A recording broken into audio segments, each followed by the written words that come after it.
தமிழ் சொந்தங்கள் எல்லாருக்கும் ஒரு வணக்கம். எங்களோட சேனல்ல இனி நிறைய கண்டென்ட் வேற இருக்கு. அதுக்கு எல்லாத்துக்கும் உங்களோட ஆதரவு தான் மிக முக்கியம்.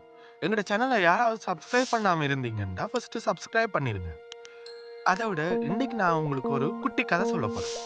அது என்னன்னா, எங்களோட கதையில ஹீரோ ஒரு கை தேர்ந்த சிற்பி. அவர் பல கோயில் சிலைகள், சிற்பங்கள், மகான்கள் உருவ சிலைகள் போன்றதை உருவாக்குறதுல மட்டுமில்லாம இன்னும் பல வகையில மிக திறமையான ஒரு ஆளா இருக்கிறார். கலைத்துறையில இருந்தாலே நேரங்காலம் இரவு பகல் பார்க்காம வேலை செய்யும். அப்படித்தான் அவரும். அப்படி இருக்க ஒரு நாள் காலையில அவர் போன் ரிங் ஆகுது. எவன்டா அவன் இந்த நேரத்துல எந்த நித்திரையை குழப்பறது அப்படின்னு கடுப்பான அவர் போனை எடுக்கிறார். அப்ப அண்ணா, நீங்க சிலை செய்யற நீங்க தானே அப்படின்னு தழுத்த குரல்ல ஒரு சின்ன பிள்ளை அழுது கொண்டே கேட்டுச்சு. கடுப்புல போன் எடுத்திருந்தாலும் அந்த பிள்ளையின் குரலை கேட்டது எங்கட ஹீரோக்கு லைட்டா டச் ஆயிரு. ஆனாலும் அதை வெளியில காட்டிக்காம ஆமா தங்கச்சி அப்படின்னு சொல்றாரு. எங்கட பிங்கி செத்துட்டார், செஞ்சு தருவீங்களா, எவ்வளவு ஆனாலும் பரவாயில்ல என்று அந்த பிள்ளை கேட்கவும் அவர் வளமை போல ஏதோ மனச உருவம் நினைச்சு அதுக்கு என்ன செஞ்சிடலாம், நீங்க போட்டோவை மட்டும் அனுப்புங்க அப்படின்னு சொல்லியிருக்க. அந்த பிள்ளையும் கடும் நம்பிக்கையோட போட்டோ அனுப்புங்க. அதை பார்த்த நம்ம ஹீரோக்கு அப்படியே தூக்கி வாரி போட்டுச்சு. ஏன்னா அது ஒரு நாயோட போட்டோ. இதெல்லாம் என்னால செய்ய இயலாது தங்கச்சி அப்படின்னு ஏற்கனவே உடைஞ்சு போயிருந்த அந்த பிள்ளையின் மனசை மேலும் உடைக்கவும் முடியாம, என்னடா நீ எவ்வளவு நாளா மனச உருவத்தை செஞ்சுட்டு இப்ப இதுக்கெல்லாம் இறங்கிட்டியே அப்படின்னு யாராவது தன்னை நக்கல் அடிச்சிருவாங்களோ என்ற எண்ணத்தை தவிக்கவும் முடியாம ஒரு கணம் தலை சுற்றி நின்றார். பிறகு என்னதான் நடக்குதுன்னு பாப்போம், எல்லாம் கால கொடுமை கதிரவா அப்படின்ட்டு வேலையை தொடங்கிட்டார். நாங்க ஒன்று நினைச்சா கடவுள் ஒன்று நினைப்பேன். அது மாதிரி நம்ம ஹீரோவுக்கும் அங்கதான் ஒரு ட்விஸ்ட் நடக்குது. ஒரு கலைஞருக்கு அவனோட ஒவ்வொரு வேலைப்பாடும் ஒரு குழந்தை மாதிரிதான். எத்தனையோ பேர் புகழ்ந்து எத்தனையோ பாராட்டுகளை எல்லாம் தாண்டி வந்த நம்ம ஹீரோக்கு அந்த நாயுருவன் செய்யற எல்லாம் ஒரு வேலையே இல்லை.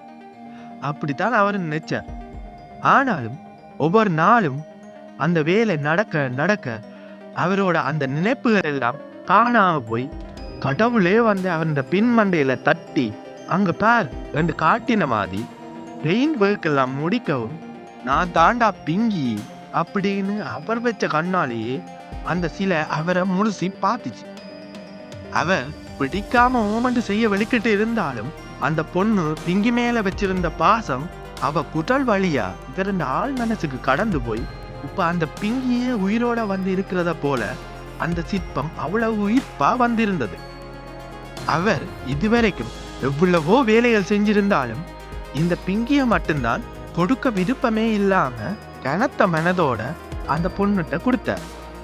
அப்பதான் அவருக்கு விளங்கிச்சு, உயிர் இல்லாம சிலையா இருந்து எனக்கு இவ்வளவு ஃபீல் கொடுத்துருக்கண்டா, உயிரோட இருக்க அந்த வீட்டுக்காரங்களுக்கு எவ்வளவு ஃபீல் கொடுத்துருக்கும் அப்படின்னு. நம்ம ஹீரோக்கு மட்டும் இல்ல, எங்கட லைஃப்லையுமே எவ்வளோ காசு கிடைக்கும் போதும் கிடைக்காத ஃபீல் இப்படியான சில சந்தர்ப்பங்கள்ல மட்டும்தான் கிடைக்கும். அப்படியான சந்தர்ப்பங்கள் அமைஞ்சா அதை மிஸ் பண்ணிடாதீங்க. ஏனண்டா பிறகு நாங்க காசு கொடுத்து தேடினாலும் அந்த ஃபீல் கிடைக்கவே கிடைக்காது. அதெல்லாம் சரி, இந்த கதை ஒரு உண்மை சம்பவம் தெரியுமோ? அதுவும் அந்த நாட்டிலேயோ இந்த நாட்டிலேயோ நடக்கல, எங்கட நாட்டுல நடந்திருக்கு. அதுவும் ஜாழ்ப்பாணத்துலன்னு சொன்னா நம்புவீங்களா? அட ஆமாங்க, இதெல்லாம் ஜாழ்ப்பாணத்துல இருக்கிற கௌதம் என்ற ஒரு நண்பருக்கு தான் நடந்திருக்கு. கதையில மட்டுமில்ல, உண்மையிலேயே அவர் இந்த வேலைப்பாடுகள் எல்லாம் மிக சிறந்தது.